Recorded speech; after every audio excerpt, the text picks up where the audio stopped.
Hello, friends. Welcome to another episode of Movers and Shakers. Our today's guest is another accomplished mover and shaker. His name is Dr. Uche Odiatu. Dr. Uche Odiatu is an author of the book called The Miracle of Health. He is a professional member of the American College of Sports Medicine and a practicing dentist in Toronto, Canada. This busy dentist is an NSCA certified personal trainer and has given over 400 lectures in England, Canada, the USA, Jamaica, Bahamas, Denmark, Bermuda, and Norway. Please join me in welcoming Dr. Uche Odiatu. All right, guys, we have our next mover and shaker, Dr. Uche, who's ready for us and ready to share his wealth of information, what he's learned from various sources and his mastered by himself. So welcome, Uche, for gracing our show here. Hey, it's a pleasure. I love sharing. So anytime I can talk to colleagues about total health, I am alive. It's better than coffee, you know. Yeah, you have so much energy and we want to know how you have this energy. Most people think energy levels, hormones, strength and vitality go down with age.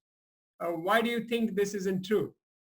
Oh, well, there's many reasons why. I think we often buy in to old beliefs, and basically like anything, like the flat earth society and the horse and buggy transportation, it's old news. It was true maybe 100 years ago. It was true maybe 600 years ago. But in 2020, the new information is really the body is ageless. And if you actually treat it in a certain way, it can perform amazing into your 90s, over 100. Let me give you an example. I'm just going to share the screen, Rajiv, to give an idea. Sure. Let me just, there we go here. So I was on the show a few years ago, and I was a wellness guest, and this is the two hosts on your left.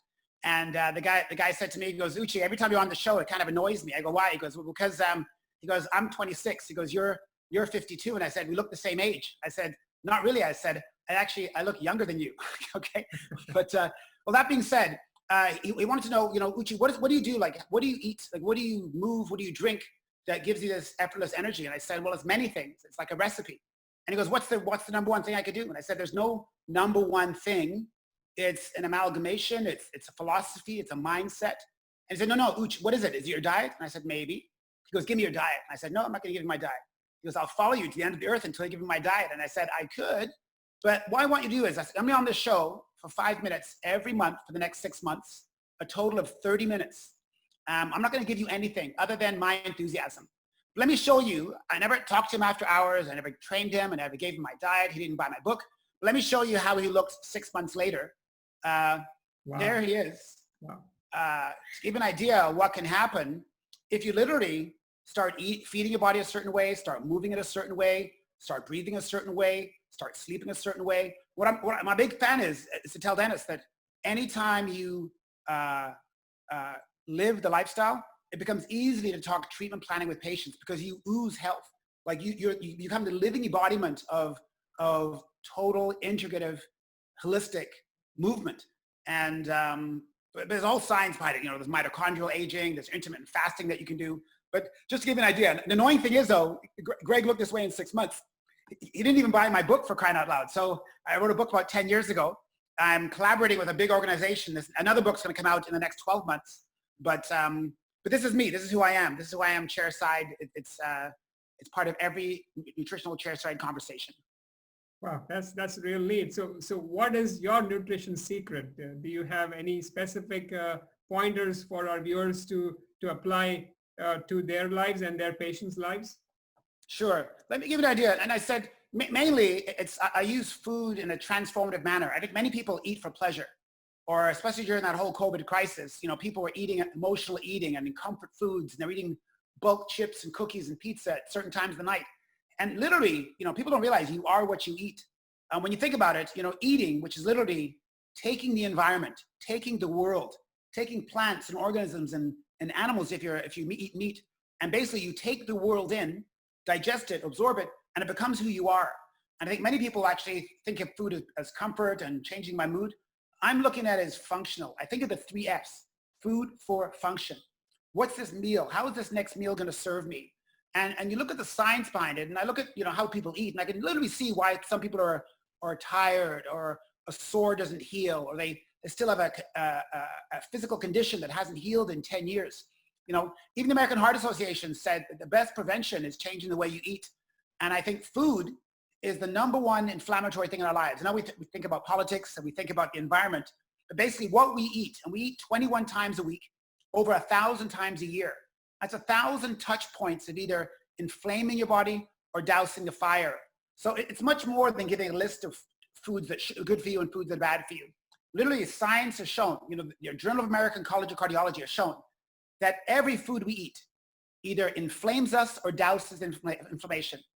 And the macronutrients and micronutrients either inflames us, which is, they've shown that inflammation is a key player in every physical and medical condition, that you can actually douse inflammation. You can actually ramp it down. And that's the whole science of nutrigenomics. It's the fact that what you eat literally ramps up gene expression or turns it down. So it's not really a diet I follow. It's more like a philosophy. It's a mindset in a nutshell. Mhm. It's pretty intriguing to kind of hear different foods which we come across with, with regards to all the chemicals which are added to our current food. When you go to the grocery and you look at the item listed on the ingredients, it really scares us. And it's definitely interesting to see how much inflammation we cause by consuming these food items. And again, we have to kind of advise our patients, as we ourselves need to learn, or unlearn rather, before we kind of learn something new. So pretty interesting to know this. Yeah. Well, a lot of people have a lot of fixed beliefs about food. I think everyone thinks they're an expert because they eat. Everyone thinks they're an expert on sleep because they sleep. But 70% of the population, 70% of patients, 70% of dentists don't get between 7 and 9 hours of good solid sleep. So you might sleep, but you might not be good at it. So I don't call that being an expert. So when I look at food, I look at the fact that even when other people aren't around, like, what do you eat when no one's watching? To give you an example, like I fly a lot. This is before the planes were halted. And I'm on a plane. I don't know anyone except 300 strangers. And what I do is I eat foods that serve me. And you might think cheese is fattening, but it's full of probiotic and prebiotic foods. It's a fermented food, so it's very good for you. I eat fruit. I eat whole grains. Literally, I feel like I'm walking the talk. And even on a plane, it's green tea, it's coffee, which has 0.5 gram of fiber. It's tomato juice, which is the only juice that has fiber inside. I drink water, unfiltered water, because traveling at 600 miles an hour, 3,000 feet up in the air is very dehydrating. And anytime you're dehydrated, saliva goes down, the mucus lining in your nose dries out, and now your body is open to disease, because the mucus lining is the first layer of our immune system. It's the part of the innate immune system.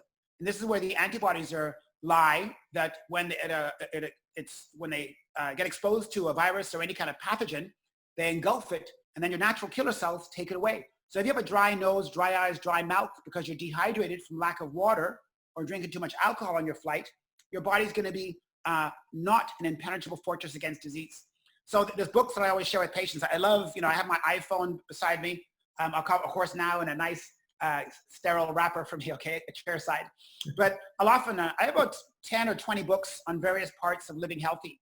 And I have them on my phone. I tell my patients, get it on audio, because most people don't read a book past the first chapter.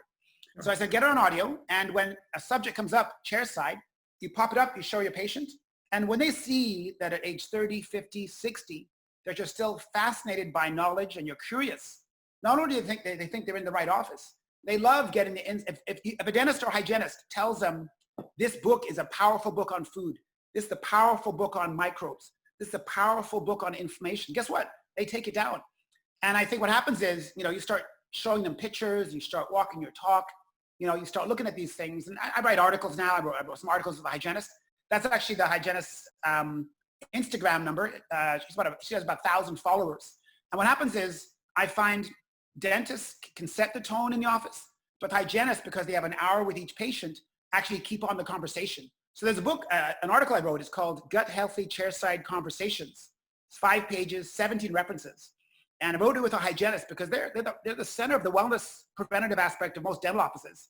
And that's the Instagram account right there.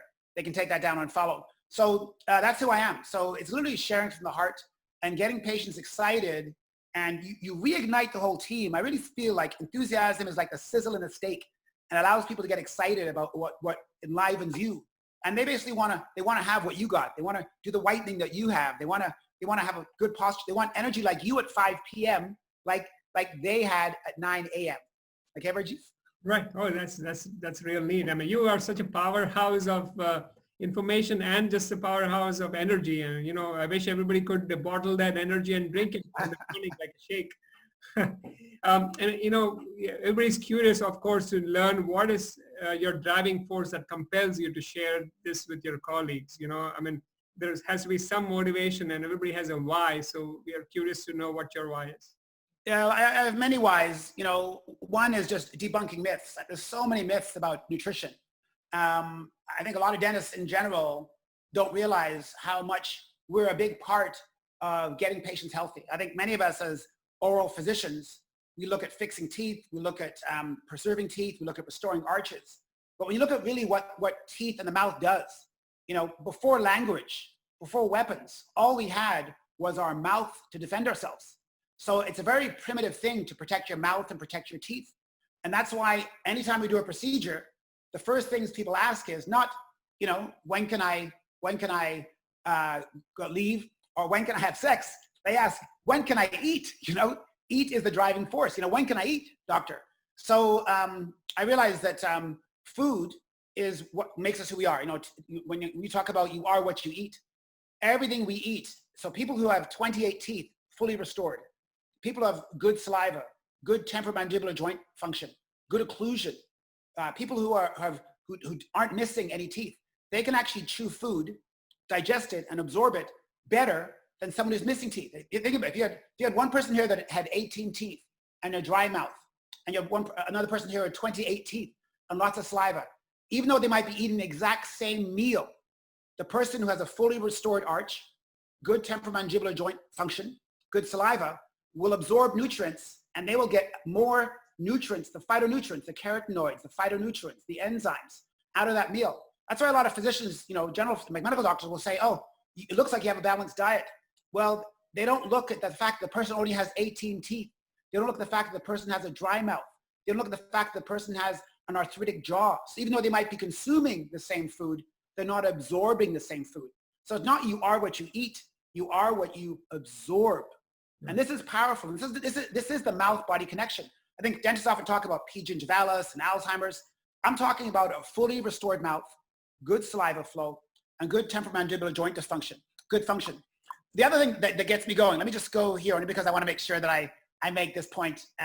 That's for a whole other conversation. We'll get to that. I think it's time. I think a lot of dentists need to realize that there's habits that we need to form. And there's a really good book, and I love sharing what I'm reading. James Clear wrote a book called Atomic Habits. And it's all about adding healthy habits every day that makes it easy for you. But one of my passions for sharing is the fact that many people listen to lectures, they read books, but the retention, and when you just hear a lecture, is 5%. The retention after you read a book is 10%. If you can actually demonstrate and do a workshop where actually you're drilling holes and doing pulpectomies on cadavers, retention is 30%. But one of the reasons why I share and teach is because when you teach others, Rajiv, look at the retention. Sure, wow. 90%. So because I'm sharing this with you today, what happens is this information I'm sharing with you goes into every one of my 100 billion neurons deeper, because it basically becomes integrated into all my DNA. So that's whenever I challenge a host like yourself, or I challenge a listener or a viewer. If you learned something new today or something resonated with one of your 100 trillion cells in your body, share it with someone. Teach someone something that you learned today. And what it will happen is you'll retain it up to 90% better. So 90% is powerful compared to 5%. So you watch a movie, you don't tell anyone about the movie's gone in 2 weeks.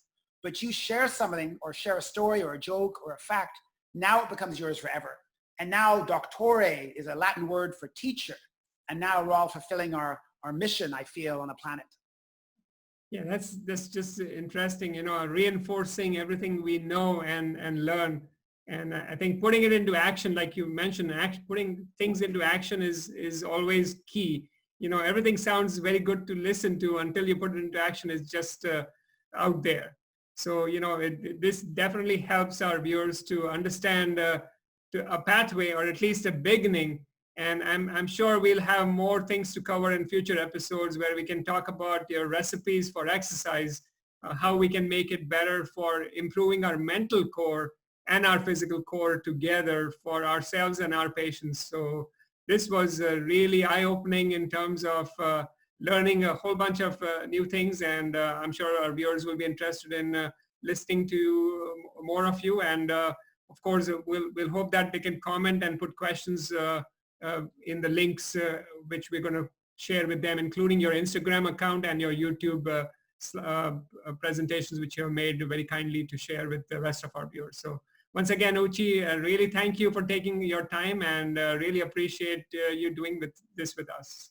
Okay, my pleasure. We'll talk again. You know, there's so much to share. And I think if the viewers literally share something that they got excited about today with a family member, a friend, or a patient this week, they're actually what it's called neuroplasticity.